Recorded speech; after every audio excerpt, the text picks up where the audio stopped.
Hello, Andrea with the Bangs here. And in this interview, I speak with Michael Zimmerman, who is the founder and director of the Clergy Letter Project, which is a grassroots organization with members of clergy from across the United States who believe that science and religion can be compatible. In this particular interview, we discuss mostly evolution and the members' position on that in schools and what's being taught. For the last 15 minutes of the interview, though, I speak with Michael about Evergreen State College because he actually served as the VP of Academic Affairs there. He is no longer affiliated with them, but he worked at Evergreen for a number of years. So we didn't get as much time to discuss that, but we do touch on it near the end. I am really excited for you guys to watch this interview because the topic of science and religion are often touched on mostly separately on my channel, but I really enjoy discussing the idea of what they mean together. So let me know what you think in the comments, and remember to subscribe if you haven't. Hi, Michael. And how are you today? I'm good. Well, today, it's funny, it's a little bit later than I usually record, but I'm like, oh, I'm up late. But it is kind of different when you're like, oh, I still have a little bit of time to go in the evening. But it was something to look forward to and anticipate for me, so. Good. Anyway, so, okay, let's get right down to it. I was connected to you through Benjamin Boyce, and he meant, so it was about the your project, the Clergy Letter Project. I thought it was that, but I should have gone with my gut. Okay, the Clergy Letter Project. Okay, so can you explain just a little bit of the background as to how it came to be? Sure. Let me tell you what it is first. Well, what it is would probably be good first, and then we'll get to the background. Good. The Clergy Letter Project is a grassroots organization of almost 17,000 clergy members all across the United States who believe that religion and science can be compatible. The goal, one of the main goals of the Clergy Letter Project, is to demonstrate that those really loud voices who are arguing that, or who are dictating that people have to choose between religion and science, particularly evolution and religion, are not speaking for the vast majority of religious leaders. The religious leaders who are involved in the Clergy Letter Project understand that their deeply held religious beliefs are fully compatible with modern science, including evolution. The second piece of the Clergy Letter Project that's so important is that what all of these clergy members are trying to do is to elevate the quality of the discussion. Instead of just shouting at each other and pointing fingers and basically saying, if you believe in evolution, you're going to hell. They want to have a more robust, meaningful conversation. And what's so exciting about that is the Clergy Letter Project can be an example of how collectively we can have complex conversations, how we can disagree with one another, and we can learn from each other, and we can move forward in a positive way. I think that this would be something, what you just described, especially your last few sentences, would be good to apply to so many subjects. Isn't that the truth? Yes. But this subject really particularly. So can you explain how, because you founded it, correct? That's correct. So how did you even come up with this? Well, it was largely an accident, in a sense. In the 1980s, I was heavily involved in fighting creationism. And there's a long story about how I got involved doing that. But that's it. I'm not going to go into that story right now. But I have a PhD in evolutionary biology. You do? I do. That's great. Oh, wow. Oh, we're going, folks. For what it's worth, anyway. And in the 1980s, I was doing a lot of publishing and public speaking and writing about the dangers of creationism. I got tired of doing that after about 10 years because the creationists just didn't care. They didn't care that it was clear that they were lying about certain things. Let me give you one example. I don't know if you're familiar with Stephen Jay Gould or not. Um, I Fabulous writer. know the name. I know the Okay, name. Okay. he died way too young. He was an evolutionary biologist, a paleontologist. Wrote Okay. a whole host of popular and really important books, and wrote a monthly column for Natural History magazine for about 15 years. Okay. Okay. One of the most important names in modern evolutionary. I'm like I've heard of the yes, I've heard of him. Yeah. The goal wasn't to try to trick you into saying No. you know him, you don't. But in any case, he really was one of the most important names. Okay. One of the leading creationists would, in his speeches, would quote him all the time. And I pointed out in a publication that I was doing that that he was doing something really inappropriate. And by that I mean he was cutting out something really important. Whenever you quote from somebody, you have to use ellipses. You have to take something out. You can't say every word they've ever said. Right. But Right. what you cut out matters. Mm-hmm. If you cut out something that changes the meaning a little bit, you're not quoting them fairly. Okay? So I pointed out that this guy who regularly would quote Stephen Jay Gould was, in this one paragraph of Gould's, was cutting out just one word. And the word, turns out, was not.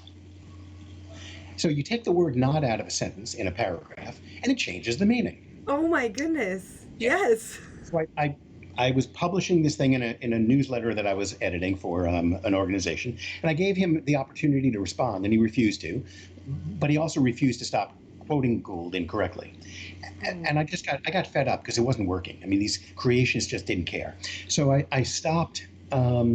I just got tired, and I took about a 10-year sabbatical from the creation evolution controversy. I continued to read, but I stopped writing and speaking about the topic.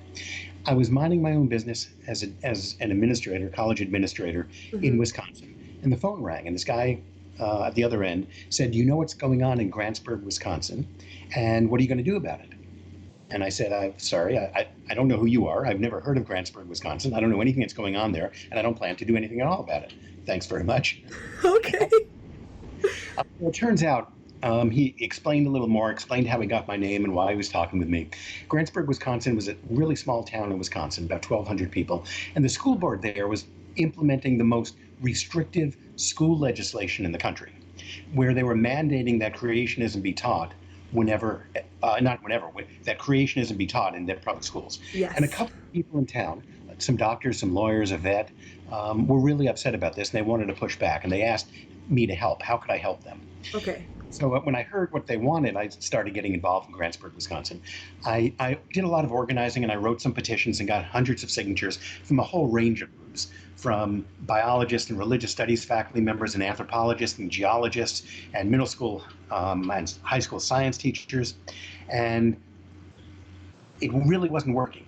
The school board didn't really care. And I knew what I had to do was what I had told others to do earlier, and that is to get religious leaders involved.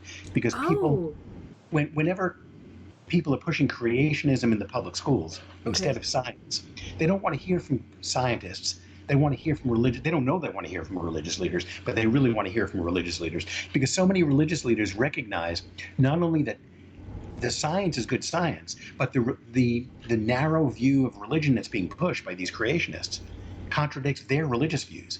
So it's somebody else's religion is being foisted on their kids, and it runs counter to their religion. Right. Does that make sense? Yeah. So what I did is I got a friend of mine who was a clergy member to write something that we could circulate and get signatures on. Okay. Wrote what became the Christian Clergy Letter, 2 paragraphs. Right. And I started circulating that in Wisconsin. We got 200 signatures relatively quickly. That got people's attention, and we fought back, and the school board backed down a bit, and things moved on in a healthy sort of way. So we had 200 signatures on this clergy letter from clergy members from all sorts of religions and all sorts of communities in Wisconsin, and the school board backed down. Okay, and that's amazing to me that they did. Yeah, it was quite wonderful. Yeah. We also got a bit of attention nationally for this thing. But at that point in time, there was a situation going on in Dover, Pennsylvania, where a school board was mandating that intelligent design be taught in their public schools. Okay. And what I saw at that point was clergy members in Dover kept being interviewed, and they literally kept saying, "We have to do something. We have to, keep evolution out of the schools because if you believe in evolution, you're going to hell. Oh, okay. And there are two pieces about that. One is they may be right. I mean, I don't know if that's true or not if you're going to hell if you believe in evolution. But what I do know, the second part of that is it doesn't help for much. It doesn't move us forward in a meaningful dialogue, even if it's true. Now, I don't think it's true, but even if it's true, we're not learning from each other by that. So what I thought is, hey, this worked in Wisconsin. We had 200 signatures. So what would happen if I got 200 signatures from every state in response to this Dover action? Okay. So I started collecting signatures, and pretty quickly we got to 10,000. And wow. Yeah, and that's great. Then people wanted to do more, so we started what was called Evolution Sunday. And Evolution Sunday I'll tell you what it is in a second, but it quickly became, after 2 years, Evolution Weekend, because Muslims and Jews wanted to participate, and they don't do things on Sunday. They do things on Friday night, Saturday. We expanded Evolution Sunday to Evolution Weekend. Okay. And on Evolution Weekend, which is the weekend closest to Darwin's birth every year, which is 12th, we have congregations from all Sorry, what's the date you cut out? February 12th. Okay. Same day that Abraham Lincoln was born, same day, same year. Different hospitals, different mothers too. But neither of them were born in hospitals. I should be careful. Okay. But different mothers. I think different fathers, but I don't know that for a fact. Okay, well, we'll have to look into that. There you go. So on Evolution Weekend, congregations all over the world do something locally to promote the idea that religion and science are compatible, and to raise the quality of the discourse about this topic, that religion and science can be compatible. Okay. So far, this coming February will be our 15th Evolution Weekend.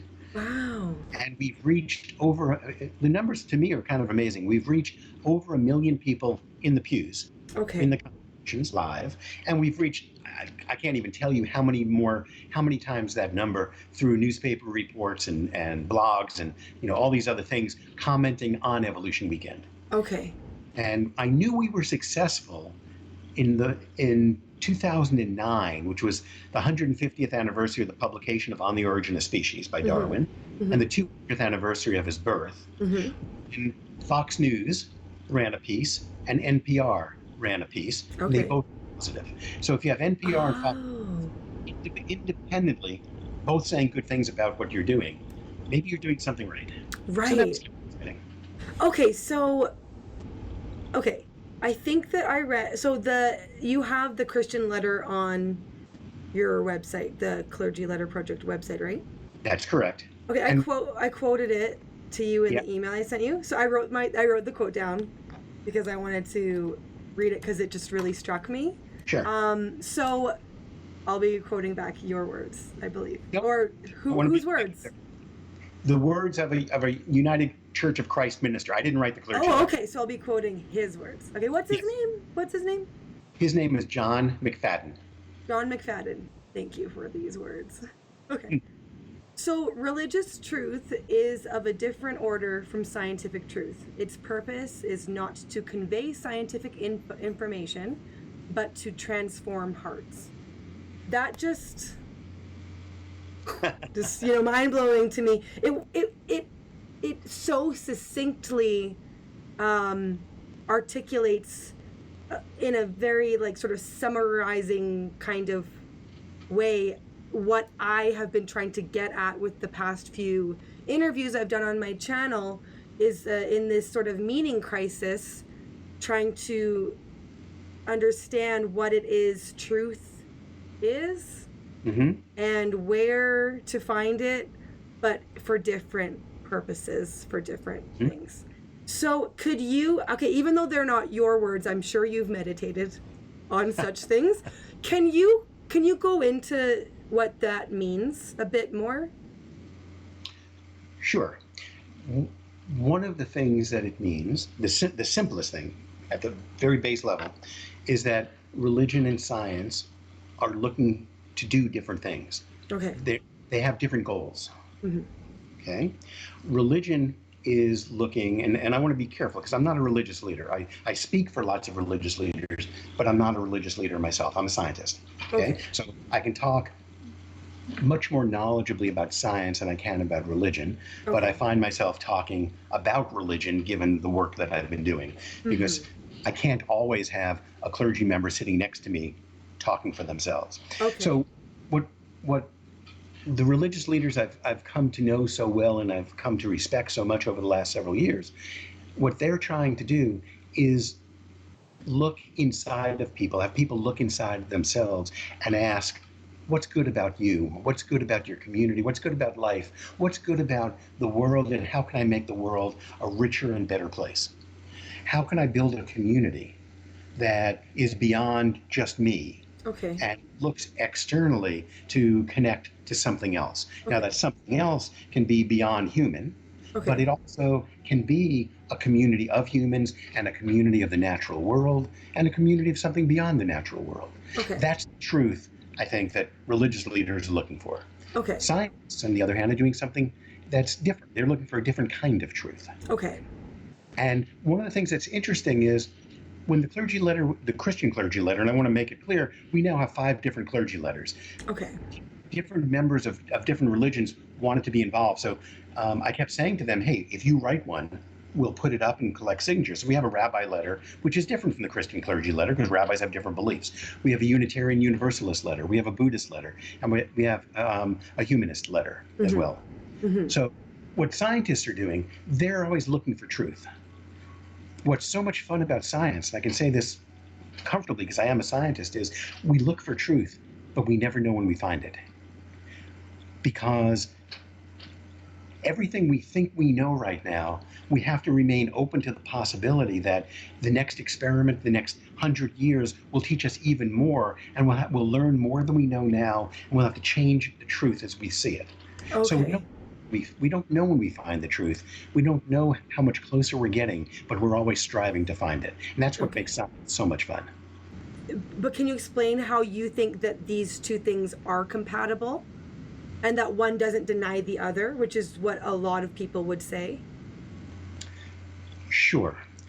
One doesn't deny the other because if religion is looking for truth and science is looking for truth, if you have a religious belief that contradicts what is in the natural world, you have a religion that's asking you to disbelieve what you see, feel, and sense. And that's just not a meaningful religion.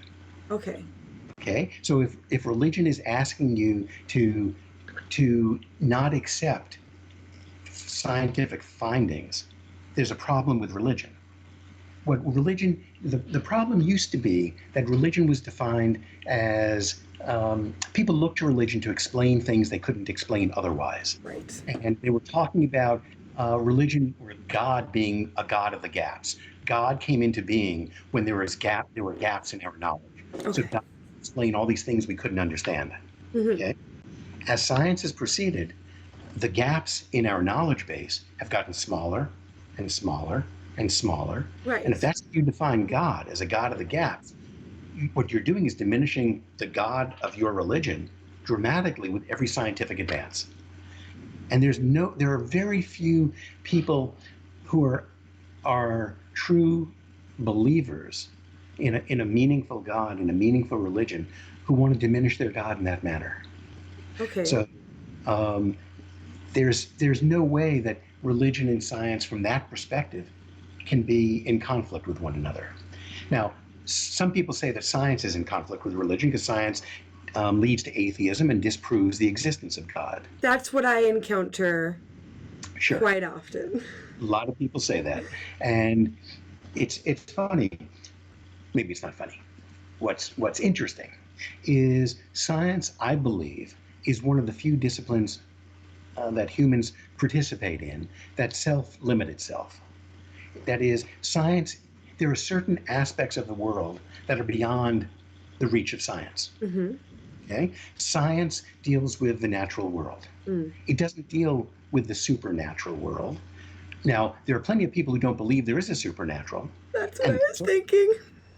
It's okay to believe there's not a supernatural, but you're not going to prove that a supernatural existence doesn't exist via science. Right. Okay. Okay. So if if it's true, lots of scientists are not practicing, are not. A lot of scientists are atheists. Yes. There are still plenty of scientists that are believers. Right. And it doesn't. You can be both. You can be a believer and you can be a scientist. You can be an atheist and you can be a scientist. Right. Okay. So once you come to that realization that you can hold two different kinds of beliefs in your head at one time, because they're for different needs. They're fulfilling different needs, or they have different purposes. They're fulfilling different needs, and they have a different methodology to proceed. Right. Okay. Because that is what I've spoken to other scientists on Twitter, or just some really fervent atheists who are usually ex-evangelicals. Same. Very fervent, a fervent belief in Yes. What they stand for, right? And they say, okay, so the God of the gaps thing, so we now know, and there's no more gap, and we know all that needs to be known as far as the Bible's concerned, or any other religious text explaining those gaps. And we, Enlightenment sort of style, let's move forward and let's throw out the old, and science can be our new religion, basically. They don't say it that way, but that's what they're getting at, I believe. Sure. Well, but people who believe, who say it the way you've just said it, look to religious text as something that has to be taken literally, in the same way that fundamentalist religious leaders look to religious texts as something that has to be taken. Okay. Now, let me diverge for a second. Okay. One of the questions that scientists ask, and have asked for hundreds of years, is what sets humans apart from other animals. Okay. And at one point it was the ability to make tools. Then we found animals that can make tools. It was the ability to communicate. We find that lots of animals communicate. Okay. All these things, that we discover we're not that different. Something that animals have not yet been able to do is to use metaphor. Yeah, I'm thinking stories. That's what came to my mind. Yeah. Metaphor stories that are very, especially good stories. Okay. So if we look to religious texts, not as a scientific text, because they're not. The science in any religious text is pretty lousy science. But it's not necessarily a bad story. I mean, some people might like it, some people might not, but it's not necessarily a bad story. It's not necessarily a bad metaphor. Right. It might teach us something via the language. And if we can accept that it's teaching us something about the human condition, Right. how can science, for the scientists you're talking about to say, well, religion has nothing to offer us because everything in these original texts have been disproven by science, should say the same thing about literature. Right. And so a good scientist would never say, well, don't bother reading literature. It's just stuff that scientists know more than fiction writers do. Right. Okay. And they wouldn't say, don't look at a painting, because there's nothing in that painting that science couldn't explain to you. Or don't listen to a concerto, because science can explain everything that's in the musical notes. So from that perspective, if you think about religion so very narrowly, if you think about religion as in such a narrow way that you become a religious fundamentalist, because that's how religious fundamentalists view religion. Right. You're saying religion, you're defining religion in its most narrow fundamentalist form and criticism. Sure. Right. With that too, except religion's broader than that. Right. Think religion more than just one end of the spectrum. Yes. It's almost like the least charitable way. You're speaking to the most narrow as opposed to the larger percentage that are maybe larger percentage. Sure. What they're doing is a very common fallacy, and that is defining the norm by an extreme. Right. So they're taking the most extreme version of religion and saying that is the norm of what all religious beliefs are. Then they're attacking. Oh, so is that what is that Latin phrase? Well, these days. the ad absurdum one, the reducto ad absurdum. I'm not enough of a philosopher to remember all. I know. I Yes. remember it from intro to philosophy class. Yeah. Okay. But it is taking the most unreal or unreasonable lens. Extreme. That they're looking at it like, so they all say this, and we're like, no, we don't. Okay. So because I actually do have I have a Christian studies degree. And I'm also like a person of faith. Like I'm a Christian. So when I was thinking of the supernatural thing, I was thinking of people telling me why I'm wrong all the time. Uh-huh. So that's the thing that I am not concerned about, but I've observed is that in North America, a lot of the really more evangelical space of Christianity has a lot of young earth creationists. But I've been hearing from people over in Europe telling me that, like, oh, don't worry, like over here in Europe, not most Christians are fine with science and evolution. And so is it just North America? What is with us? Well, it's funny. Let me go back to Stephen Jay Gould, who I mentioned a little while ago. He was, I think, one of the brightest, most articulate scientists I've ever encountered. Okay. He got very few things wrong, but around I don't remember when, mid-'80s maybe, he mentioned that creationism is a particularly United States phenomenon. Okay. And turns out he's not right about that. It's moved into Canada. There are pockets and some growth potential in Canada, unfortunately. It certainly is common, not common, but growing in Australia. Okay. There are problems in the UK. There are pieces of Europe that have seen growth, and there's a lot of issues in the Mideast. Turkey has a big creationist problem. Okay. So it has become more international than it was probably 25 years ago. Really? Yeah. It's hard to believe. I mean, it really is hard to believe.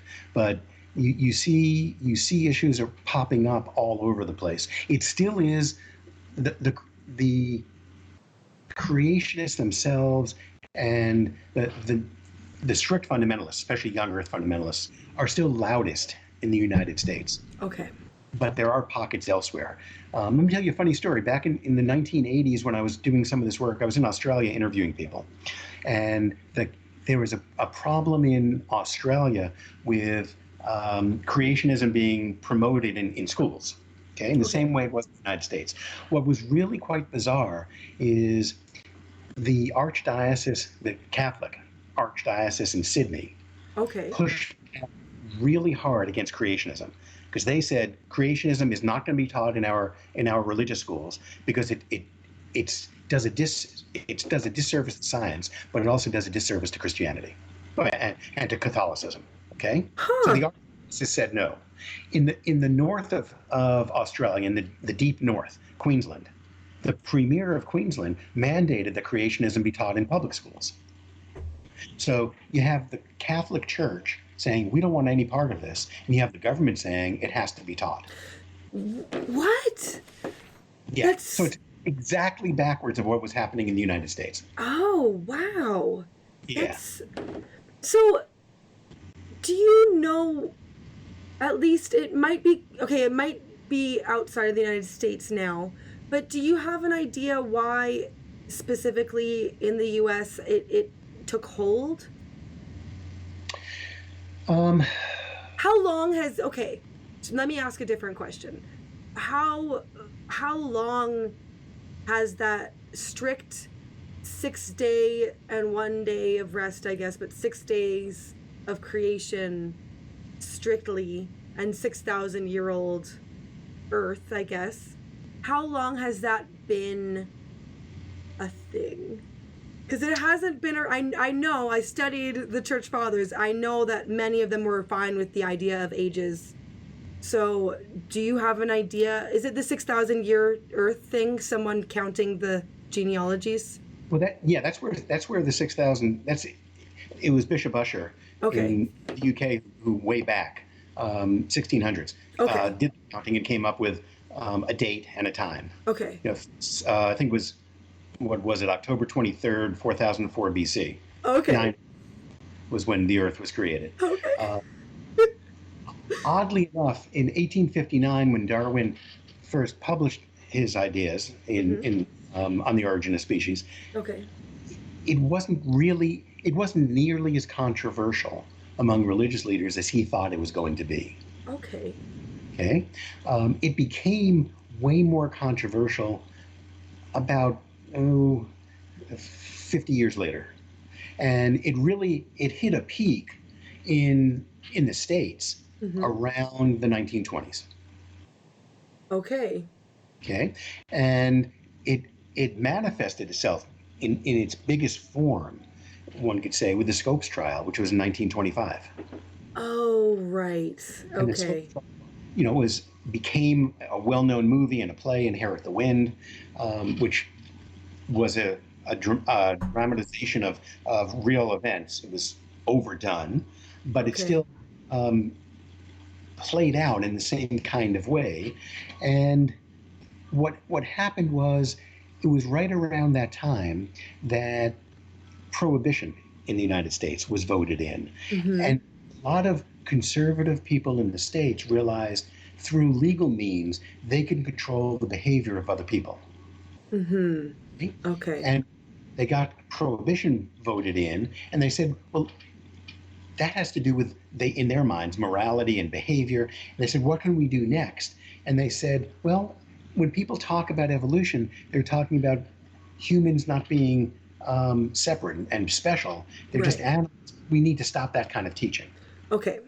So the Scopes trial, what was really interesting about the Scopes trial, the legislation that led to the Scopes trial didn't ban the teaching of evolution per se.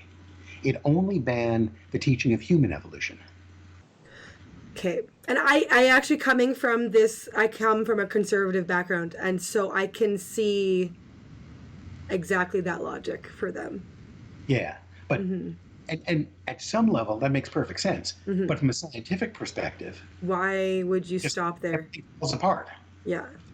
Either if you believe in evolution and you believe that humans are part of the world, and I think we are, you have a continuum there, and you can't just cut off where processes start and where they stop. Right. And as an evolutionary biologist, I can define evolution really simply. Okay. And you can measure evolutionary change in humans in the same way we can measure evolutionary change in plants and in single-celled organisms and in pets and in wildlife and in everything else. Yeah. There's nothing different about humans than there is about anything else with respect to how evolution works.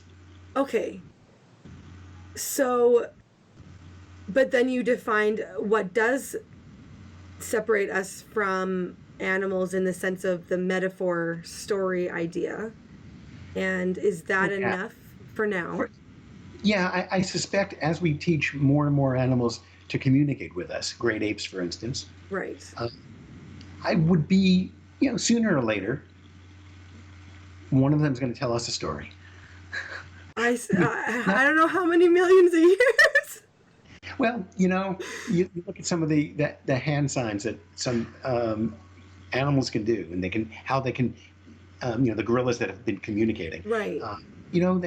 There are a good number of animals that have a theory of other. They recognize the difference between themselves and others, and that's a pretty big step. Not that many species have that. Right. We are one. Is it theory of mind? Is that okay? Yeah, exactly. And once you have that, you're not that far from. Your kids are old enough now. I remember my younger son when he discovered that he could lie. When he was talking to me and he realized, I don't know everything. There were things that happened in his life that day that I wasn't there for. Yeah. And if he told me something different, I wouldn't know that he wasn't telling me the truth. I could see it in his face. I could Mm-hmm. see it in his eyes. And it I was all always down. can tell when they're lying because it's a weird kind of smirk, but Yeah. it's not a real smile. It's like a no. But think back. But think back to the very first time one of your sons did that and realized, huh, I know something they don't. I don't Yeah. have to tell them everything. Right.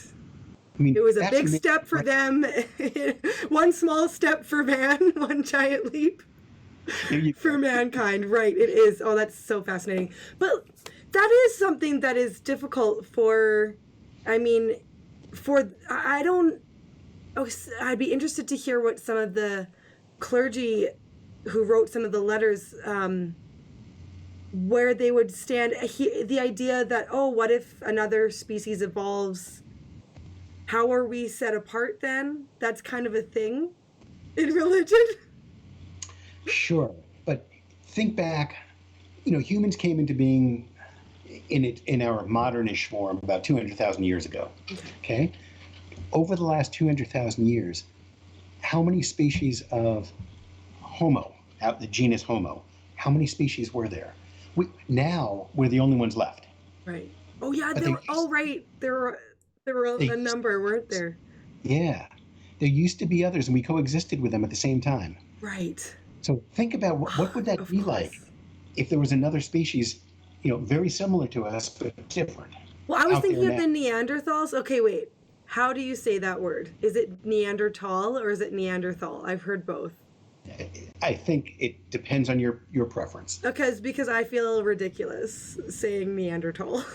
So I'm gonna say Neanderthal. So what about that? They were around with us for quite a time, right? For quite a while.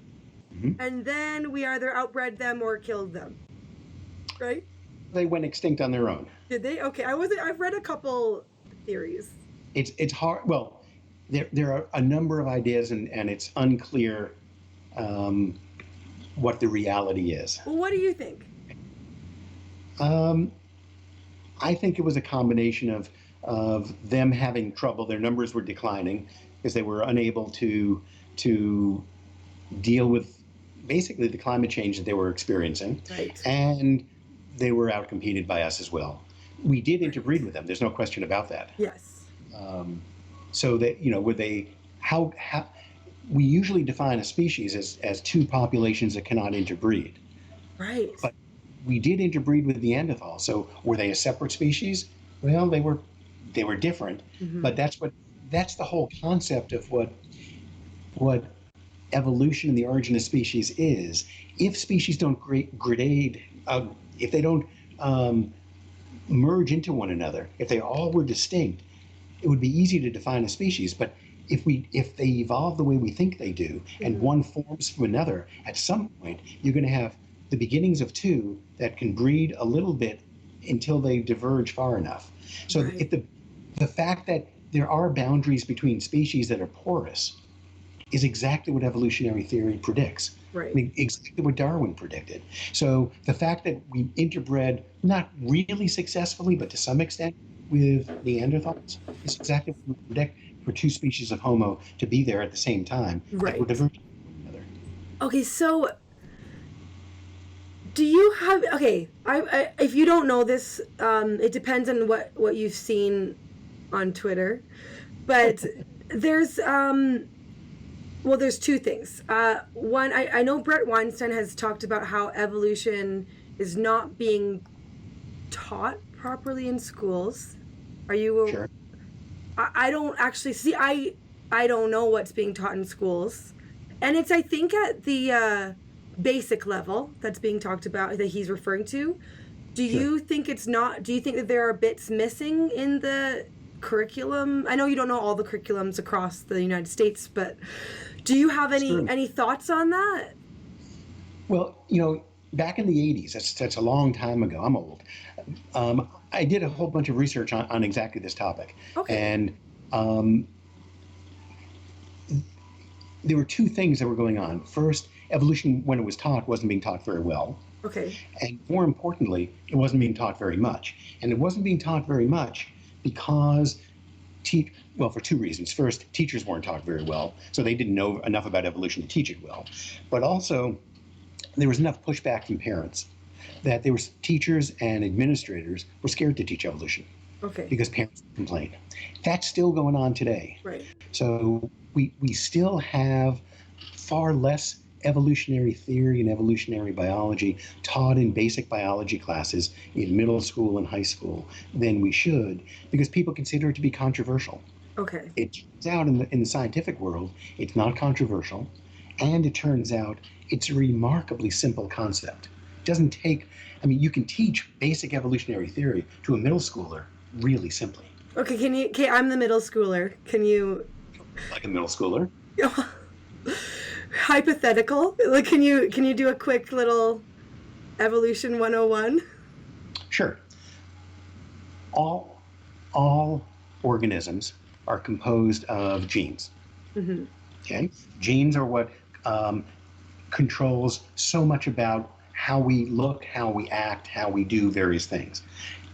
Genes interact with the environment to give us our complexity. Mm-hmm. But genes control all of the biochemical processes within us. Okay? In a population, over time, the frequency of any particular form of a gene changes. That is, let's pretend that there's a simple gene for blue eyes and a simple gene for brown eyes and a simple gene for green eyes. Mm-hmm. It's more complicated than that, but that's simple enough, okay? We can go into a population and ask, what's the frequency? What percentage of all of the alleles, all of the form, an allele is just a different form of a gene, okay? So if you have an eye color gene and you have brown and green and blue, we can say you have three different alleles, mm-hmm. okay? A blue, brown, and a green one. Let's pretend those are the only three things you can have, okay? If they're all equal, okay, so you have an equal number of each of those three forms, each of them are a third of the population. Okay? And we can measure that, okay?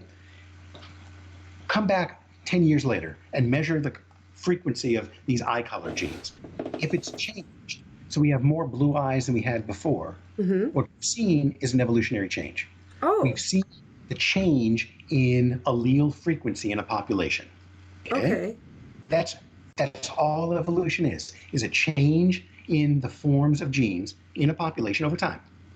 So would it make sense to say adaptation over time, or is that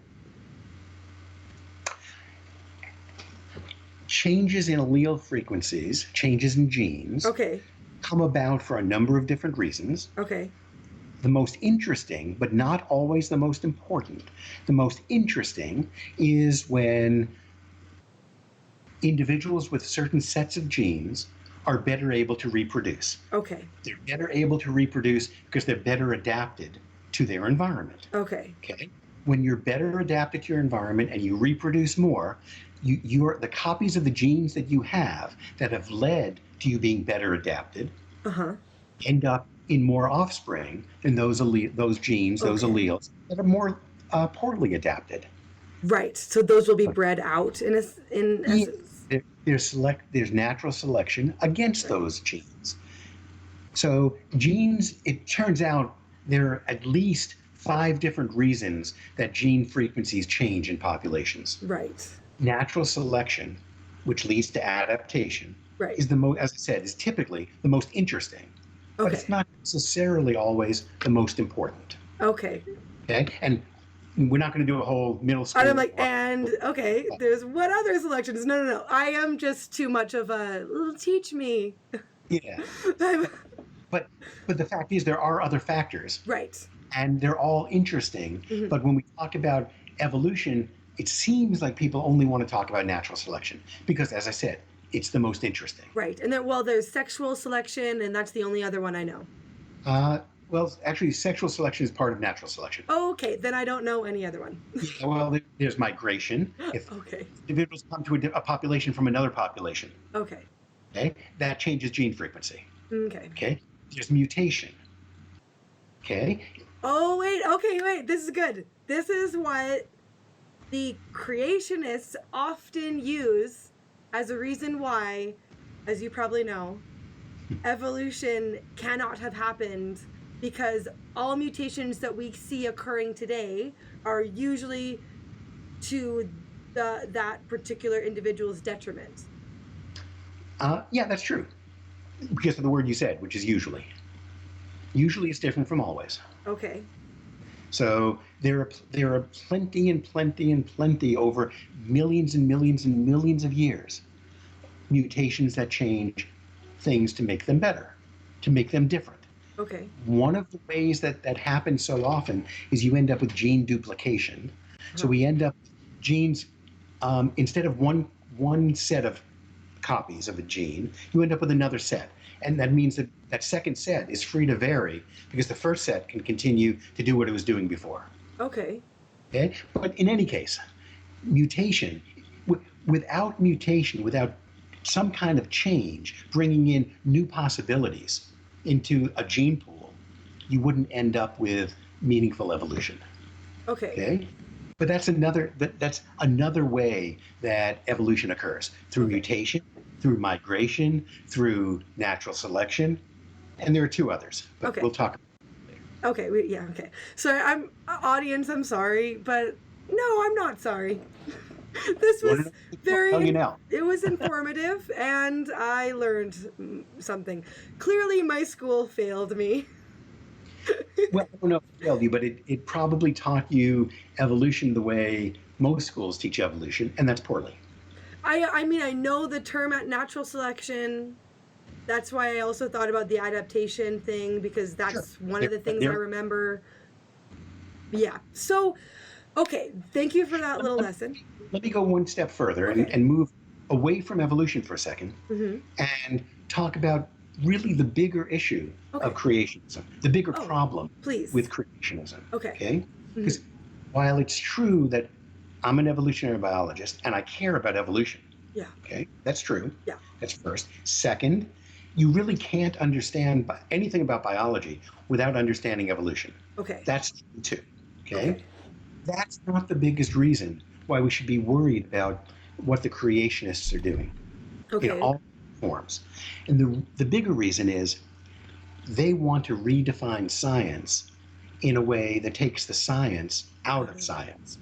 And if you define science in the way that creationists, whether they be young earth creationists or intelligent design creationists or these other people, what they're doing is perverting the very nature of science, and therefore what we end up teaching in schools is something that isn't science at all. And whether students understand evolution or not, it matters, but not that much. But if a whole generation doesn't understand what the definition of science is, then we have a truly big problem in the country and in the world. Okay. And well, I can see it on both ends. If we have the science folk saying, no religion, we don't need any of that, or we don't need any of the things that religion fills, or, whatever. That's not good, to just sweep it all away, all of those meaning-making structures. But then we don't want to do the opposite and sweep away science either. Yeah, and creationists will say, oh, no, we love science. We just don't love parts of science. Right. We don't love the parts of science that they don't think are scientific. Right. But to get them to not be scientific, they have to redefine science in such a way that it's no longer science. Right. Now, in defense of those scientists who want to sweep away religion,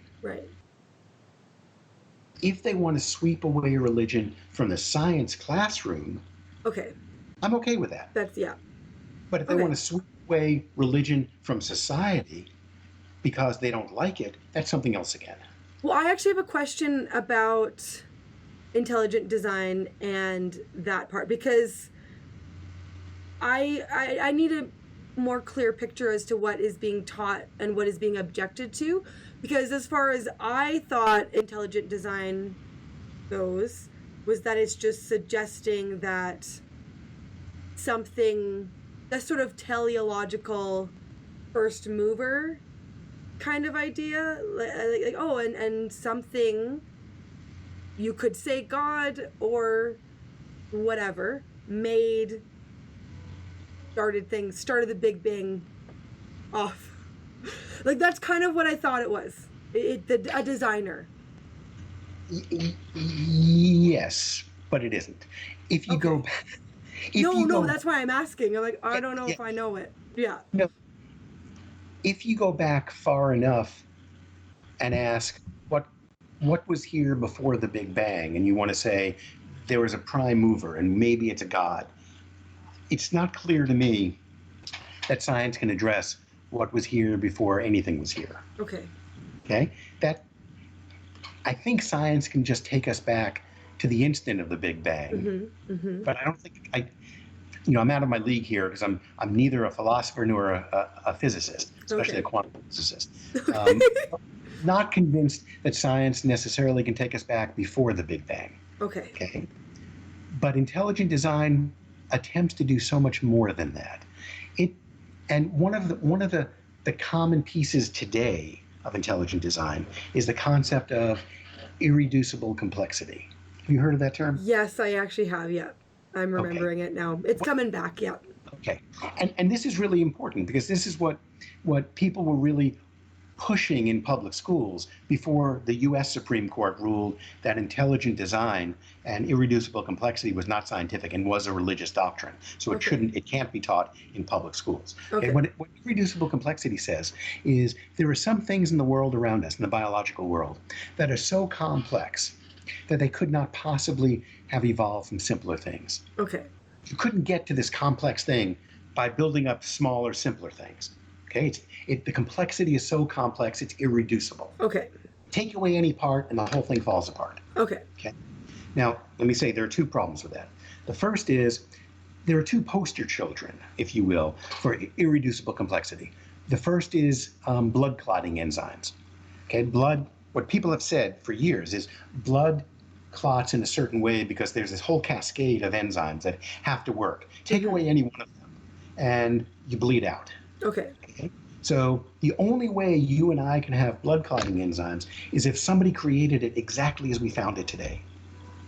Well, turns out scientists have looked close enough at all these processes, and they found whole ranges of things that work in parts. And they understand how blood clotting enzymes as we see them today have evolved. Okay? The second example of irreducible complexity that couldn't possibly have existed in any other way, people say, is the flagella on bacteria. The tail. I remember that one. Yeah. Yeah, and those tails, called a flagellum, singular, is really complex. Okay? And people say, it had to be designed exactly this way. You take away any part and the whole thing falls apart. Well, turns out people studied it for a while, and they have lots of ideas, and they've seen lots of organisms that have parts missing that have worked, and they've worked in different ways. So the whole concept of irreducible complexity in the poster children for irreducible complexity have fallen apart. Okay. But the second issue that's even more important is, what does it mean for something to be irreducibly complex? What it means is, say you're a scientist and you've looked at something and you say, boy, I've studied this. Whatever this thing is right here, this is irreducibly complex. It had to have been created by a god or by somebody else in exactly this form. What are you saying? You're saying, I know the answer. I am calling for the end of scientific investigation because I know this is irreducibly complex, and therefore nobody else for all time needs to waste any time studying this issue. For anybody to say, I know the answer, science should stop looking for another answer, is as antithetical to what scientific investigation and scientific life is all about. And if we teach students that you can just call time out and say, well, if the question is how this form, the answer is God did it, I don't need to know anymore because science is over, we're done. That's not what science is all about. If we teach kids that in public schools or private schools or any schools, we're teaching them that anybody can call for an end to science whenever the going gets tough. Okay. And that's really dangerous. Okay, so yeah, intelligent design isn't quite as simple as I was thinking it was. it's not as new as you probably were thinking either. It goes way back to Greek times. Well, Um, I know that teleological argument was Aristotelian, sort of, right? sure. So, that's even that is more simple because it's just the first mover, and then he kind of pieces out.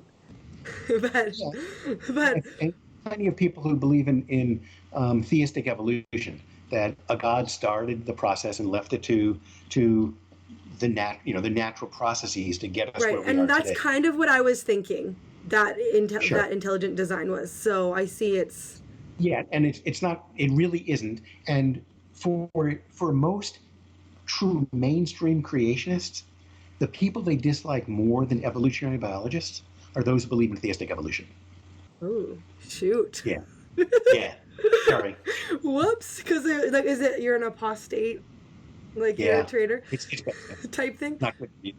So okay, do you know of any sort of like maybe podcast or debate of a evolutionary biologist or specialist debating or discussing this type of thing with an intelligent design person where we can kind of see their different perspectives? I just thought maybe some people would be interested to hear how it would go back and forth. Maybe me as well. There's almost, it's very rare these days, especially for real evolutionary biologists to agree to debate creationists, because there's nothing to debate. Oh, because I was thinking the intelligent design, but are they not this? Oh, right. I was thinking from the theistic evolution perspective, but that's not really what they are. So the intelligent design community, they're creationists. Oh yeah, I absolutely. thought they were like another category, but they're not. Not the way intelligent design is set forth these days. Now, So okay, I'm starting to remember there was, I think, did Dawkins debate a creationist, and or maybe it was Bill Nye. They don't go very well. They're usually like a little clipped out on YouTube and with the sure. different sides saying I win. Bill Nye got paid a whole hunk of money to debate Ken Ham, Okay. and one of the problems with those debates is, well, there are a couple of problems, but one of them is it implies that there truly are two sides, and that you can have a meaningful discussion, and that the truth is somewhere between the two, or if I'm a better debater than you, I can win. But it's not about me convincing you, it's about what the magnitude of the scientific world has said over the last 200 years. Okay, so no, it's like science class and religion class trying to talk with each other, I guess, as if they're the same thing, and they're not the same thing. Absolutely, they're not the same thing. Okay. So, okay. What do you think about, if I talk about the meaning crisis of our current age, I guess, in North America and Western Europe, I suppose?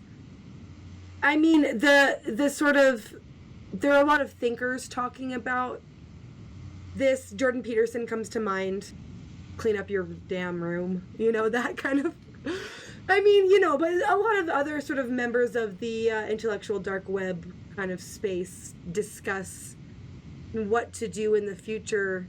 I'm thinking Sam Harris, he's the one I had in my head about calling for science to sort of, and I guess meditation, to be the thing that helps you with the meaning. So what is that? Where do you see that going with the state of science and religion, and I guess with the Clergy Letter project in mind? Boy, it's a an big question. I know. See where to go with this. Mm-hmm. I think science. There are a whole bunch of things to say. First, I think science as a discipline is important because it teaches us how the natural world works. Mm-hmm. Okay? If we don't understand how the natural world works, we can't interact with it in a meaningful way. Okay. Equally important, science as a methodology helps to teach us how to think critically. Okay. It's not the only way.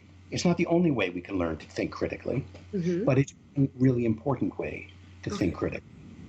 Science as a discipline teaches us that there really are some facts in the world, and that there's a difference between opinion and fact. Mm-hmm. Science as a process teaches us how to argue productively and vociferously with people who disagree, but to focus on the evidence and not on ad hominem attacks on the individual. Okay. So all of that brings us together to science being something that is really important for the human condition. Mm-hmm. Now, having said that, science certainly isn't the only thing that's important in human life. Right. If all we had were scientists and all those scientists cared about was science, we would be missing a huge amount of what the human condition is all about.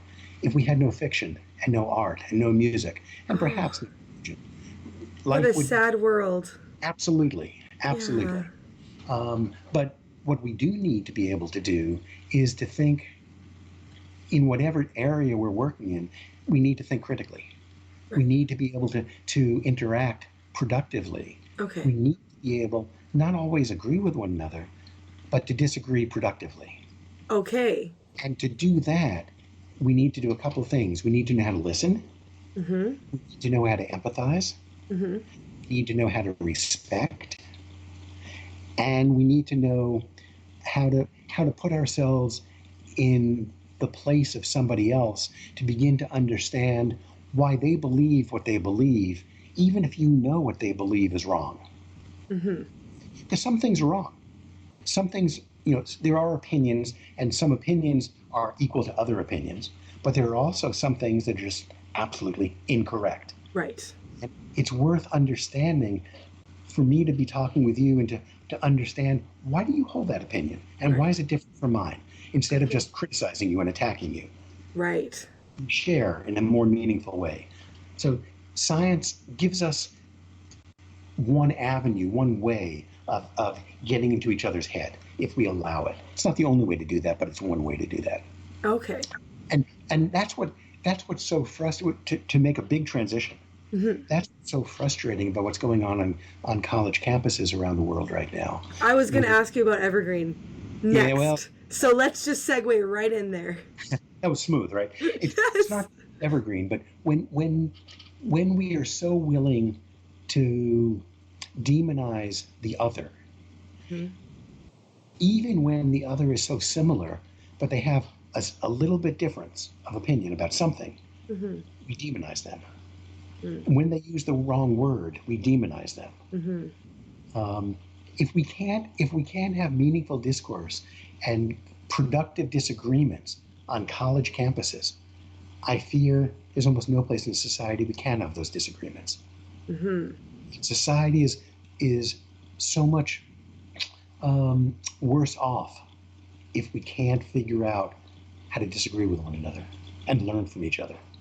Oh, that would be so good to end, but I don't want to end because get it back into the end. How's that? I know. What an hour? I don't. Okay, well, if we can just fit this in, if you have the time. Sure. Okay, thank you. I was just wondering if we could go over a little bit about what your affiliation is. I don't actually know what your affiliation was with Evergreen State College. Sure. I moved to Evergreen as the Vice President for Academic Affairs. Okay. And I remained in that position for 6 years. Okay. And I left that position. I was no longer in the administration during the year of living dangerously. The Evergreen Spring of 2017? Yes. I was basically off campus out of my administrative position that year for the first time. So you left just in time. Yes. And what happened on campus was, I think, a disgrace. Okay. How did you first hear about all of the protests? Was it the news, or was it clips on YouTube, or? Well, I still was employed by Evergreen. I just wasn't an administrator there. Oh. So I was still connected to the institution. I wasn't on campus. Okay. Hardly at all that year. Okay. But I certainly, spoke to people. I saw the videos as they were happening, but I was not on campus and I was not involved in any way. Okay. And then after when the spring ended, I officially segued into a completely different position at Evergreen, and I had a year off. And then I felt, so starting July 1st, I felt more comfortable speaking out. And I wrote a number of things about my perception of what had happened at Evergreen, Okay. Because I was no longer part of the administration in any form.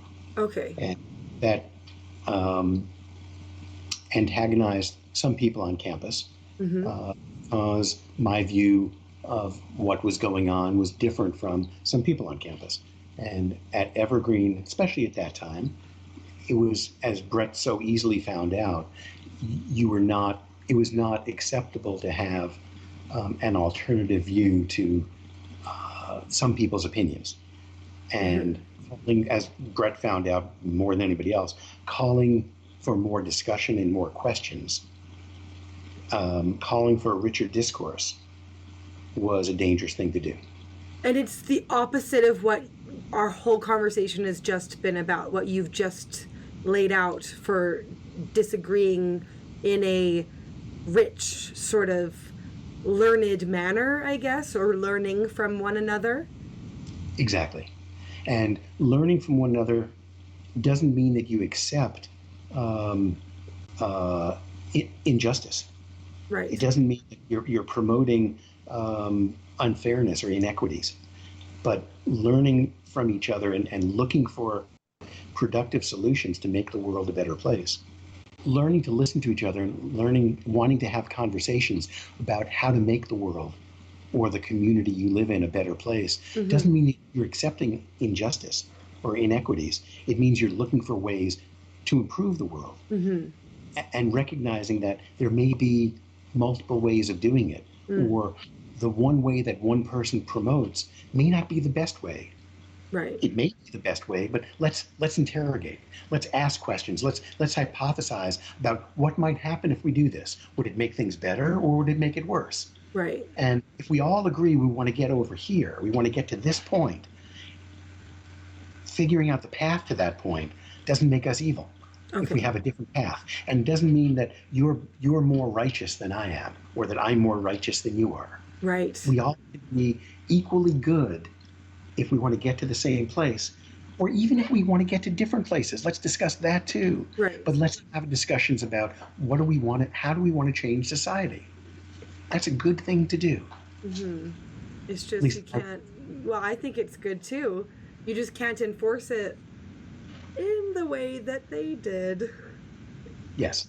Which is rather terrifying.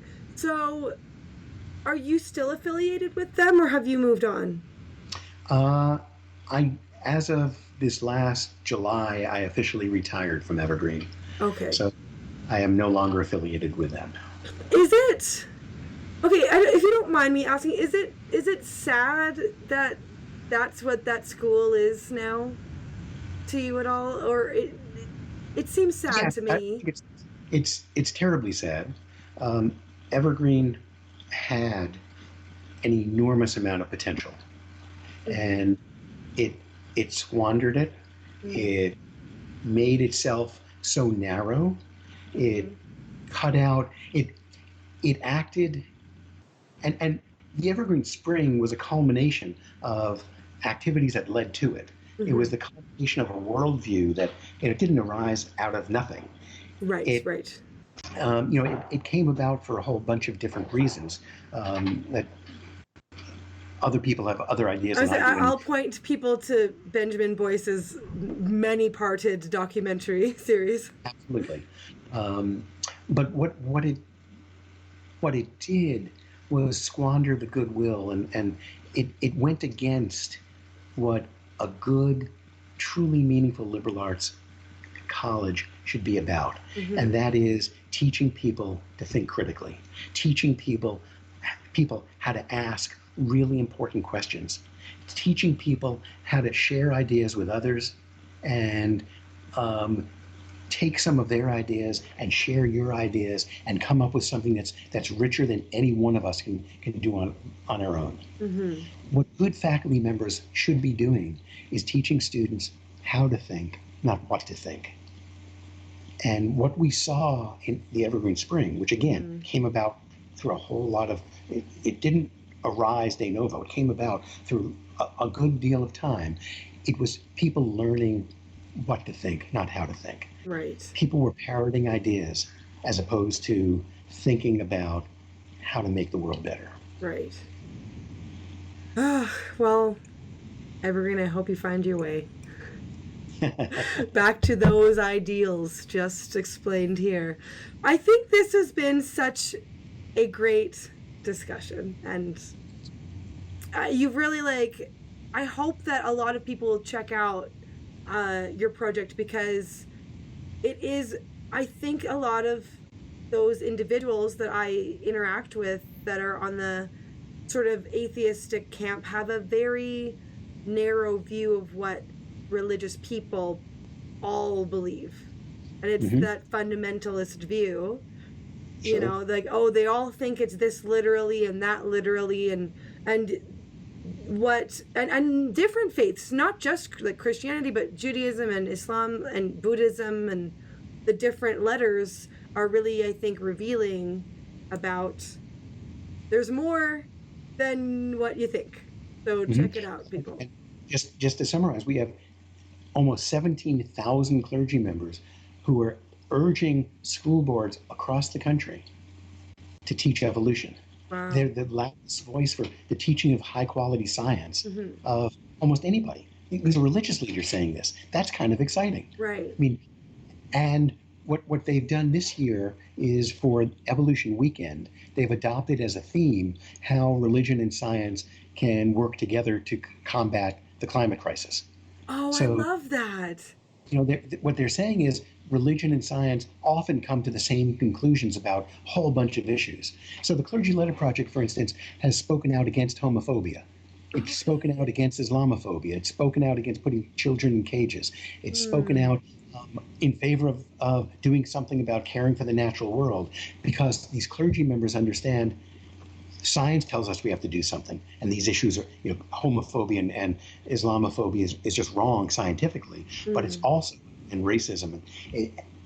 They also know from a religious perspective these things are wrong too. So they, from both science and religion, we're coming to the same perspective. Oh, So, cool. you know, they have different ways of understanding the world, but they come to some of the same conclusions. So the clergyletterproject.org. Okay. Awesome. Okay, thank you so much for chatting with me today, Michael.